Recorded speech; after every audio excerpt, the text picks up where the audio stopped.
What would you do if your new HOA president showed up at your doorstep, pointed at your house, and told you that you were personally responsible for destroying the neighborhood? That's exactly what happened to me the day Karen arrived in Oakwood Crest. I had been living here for nearly a decade, enjoying my peaceful retirement, fixing electrical issues for my neighbors, and tending to my garden. I never expected my biggest problem would come in the form of a bleach blonde woman in designer sunglasses, jabbing a manicured finger at my solar panels like they were toxic waste.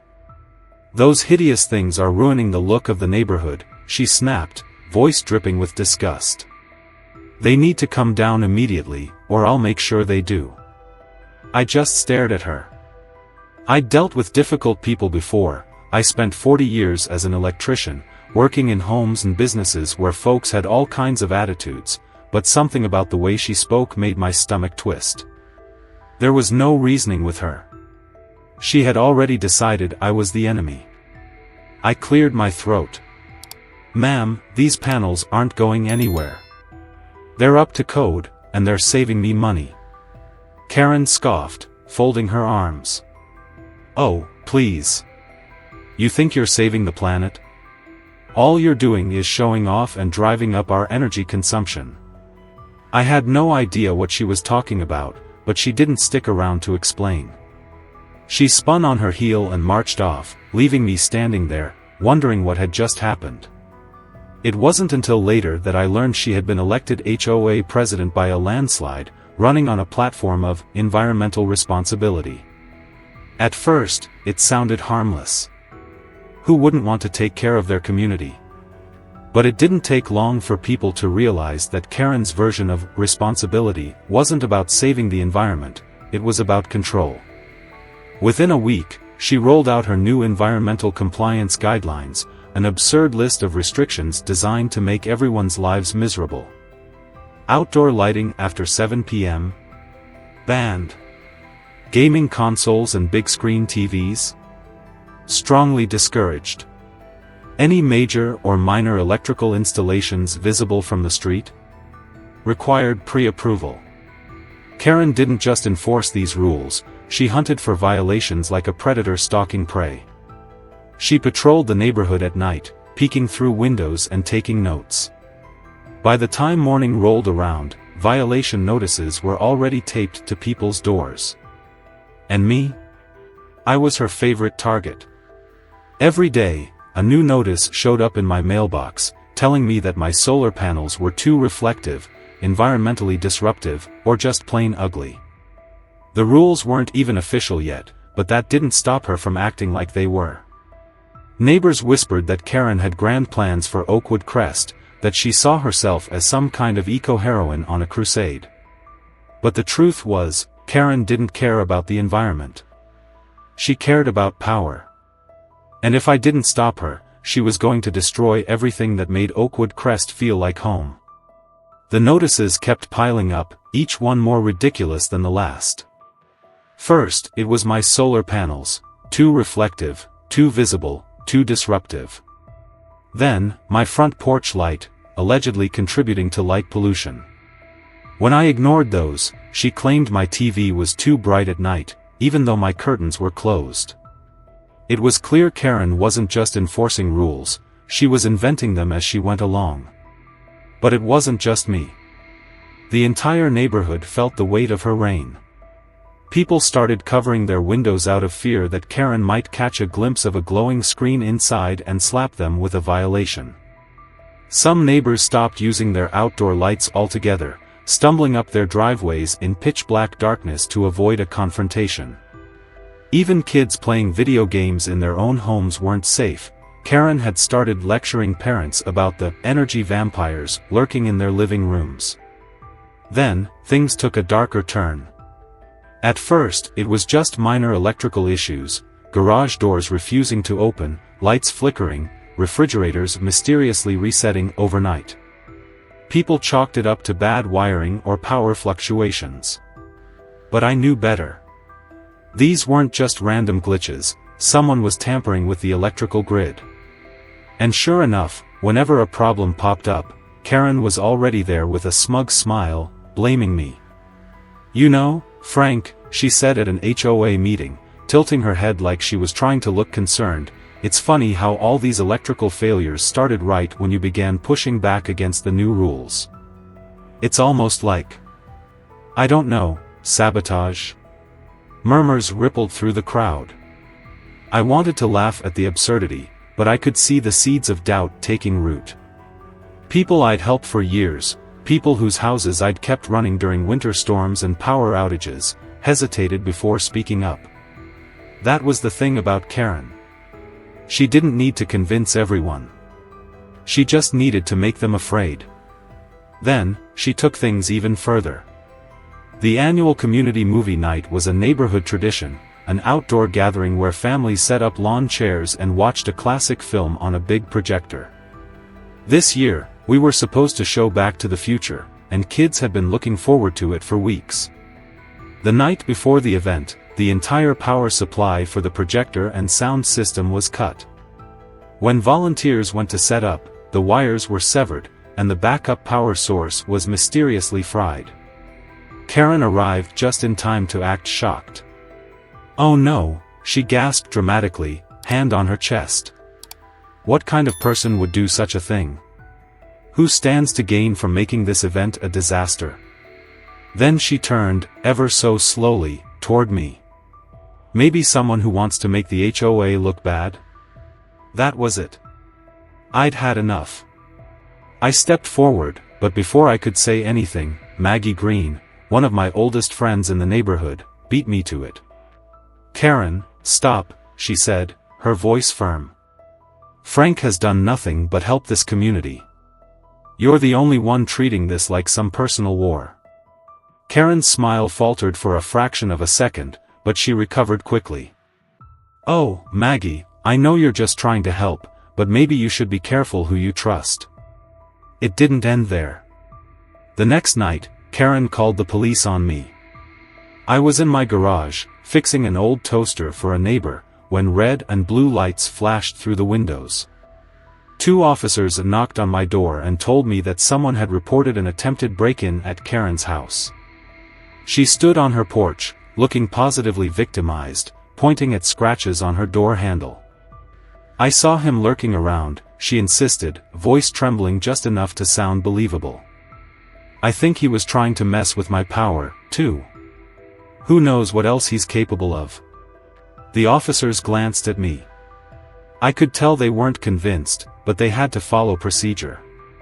They asked where I'd been, checked my alibi, and after an hour of back and forth, finally let me go.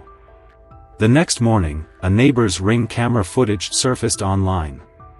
The video showed Karen herself scratching up her own lock with a screwdriver. The whole thing had been staged. She didn't even try to deny it.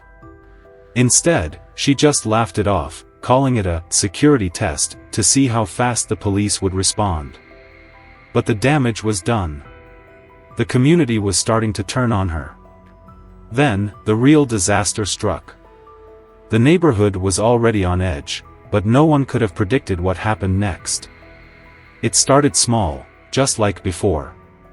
A few more garage doors malfunctioning, streetlights flickering at random, refrigerators inexplicably shutting off overnight. But then, the outages became more frequent.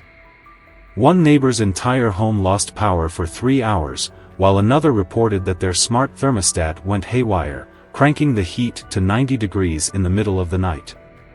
By now, people were talking openly about the possibility of sabotage. Some swore they had seen Karen skulking around after dark, shining a tiny flashlight near electrical panels. Others noticed she always seemed to show up right after an issue occurred, armed with new restrictions and blame. Then came the night I caught her in the act.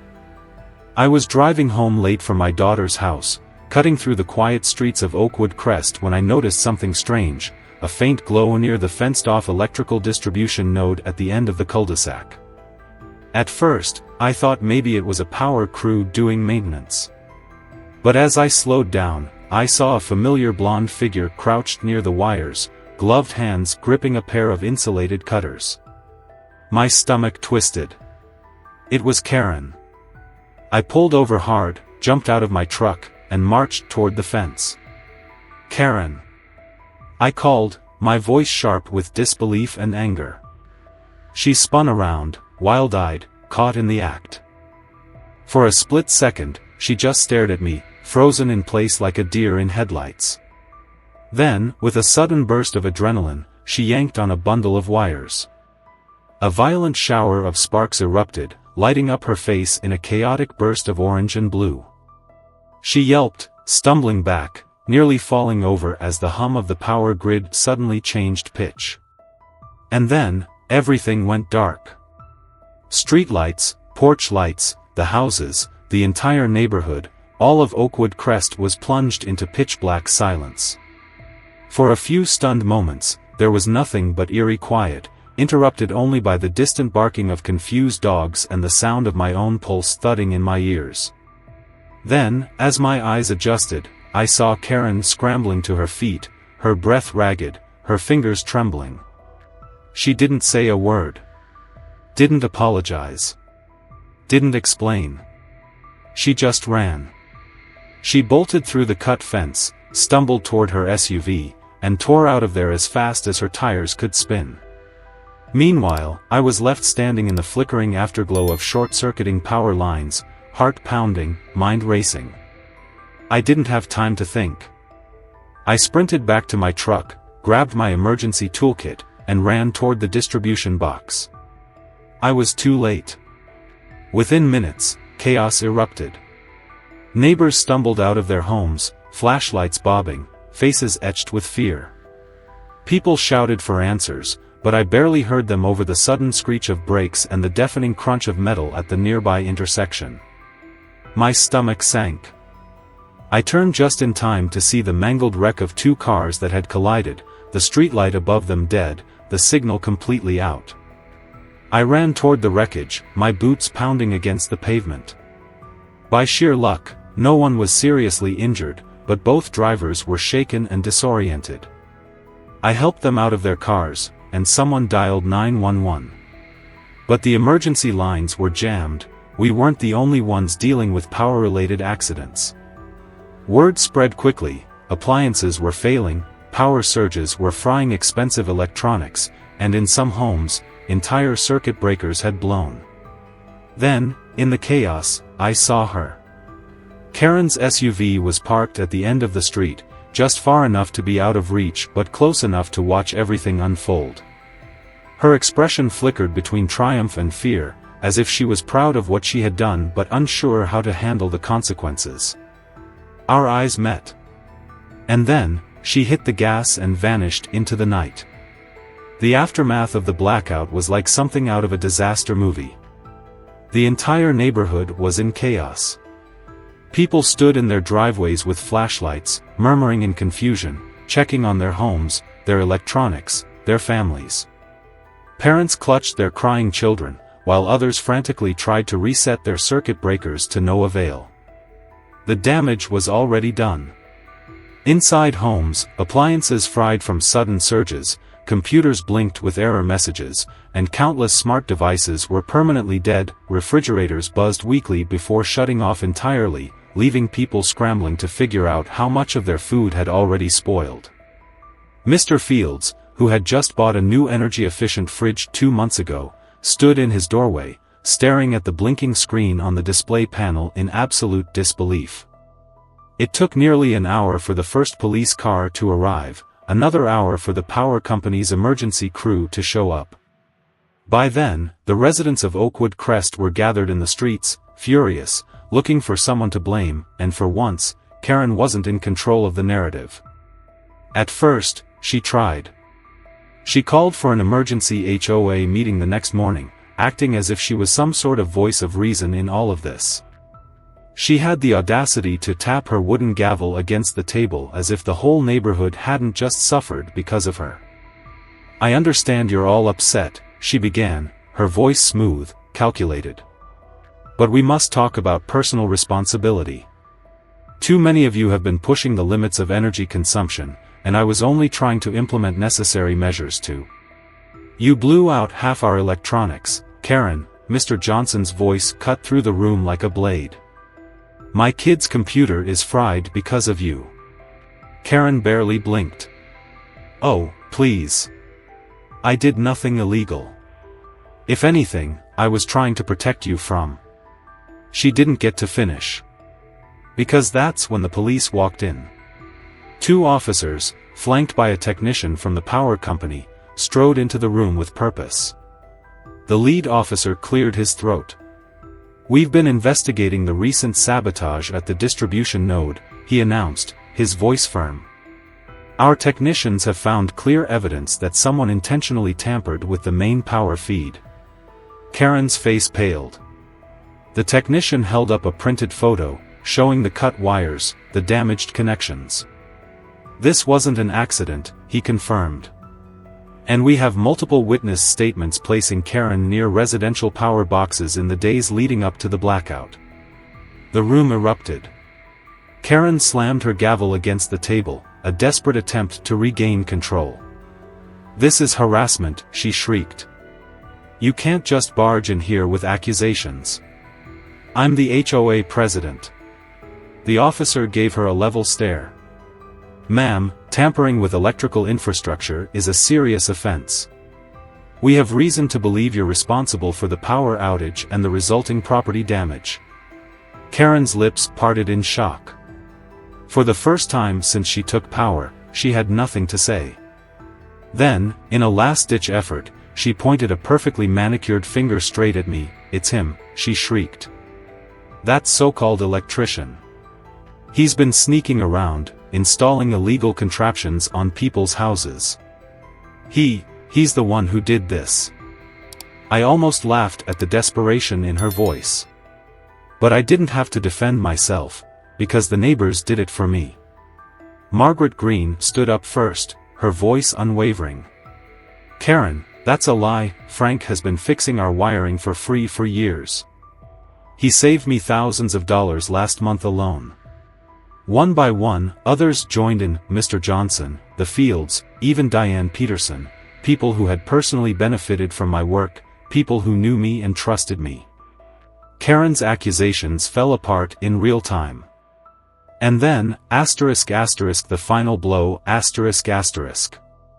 The officer reached into a folder and pulled out a second set of photos. This time, it was Karen herself, caught on a neighbor's security camera, creeping around their side yard and fiddling with their electrical meter. A gasp rippled through the room.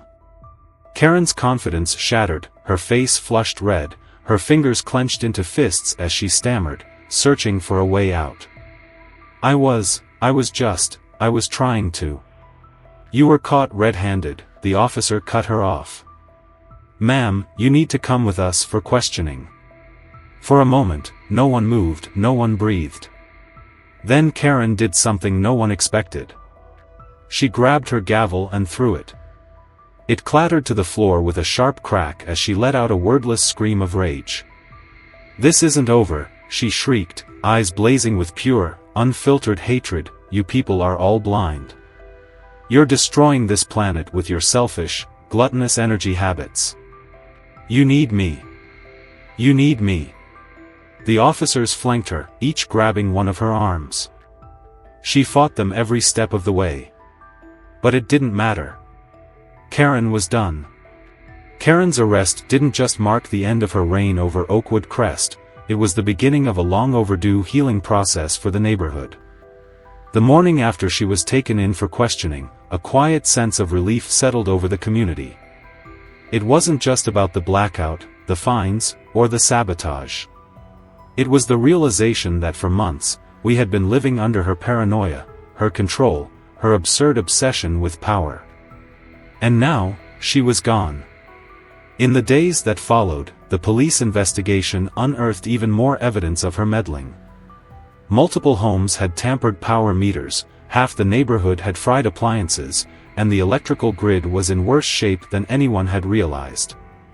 The power company confirmed that if I hadn't caught her when I did, she could have caused a full-blown electrical fire, endangering dozens of families. Karen, of course, refused to take responsibility.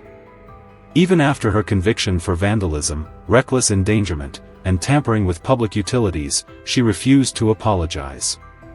Instead, she doubled down, calling herself a victim of ignorance and corporate greed. She left angry voicemails at odd hours, ranting about my solar panels, warning that I was leading Oakwood Crest into environmental ruin. I reported her to the police, and after one final warning, she finally went silent. Her remaining supporters, what few she had left, tried to spin her downfall as a witch hunt, posting in community forums about how the neighborhood was full of energy gluttons who had driven out the only person brave enough to fight back. But their efforts didn't last long. Once people saw the photos, the video evidence, the damage she had caused, the support for Karen crumbled into nothing.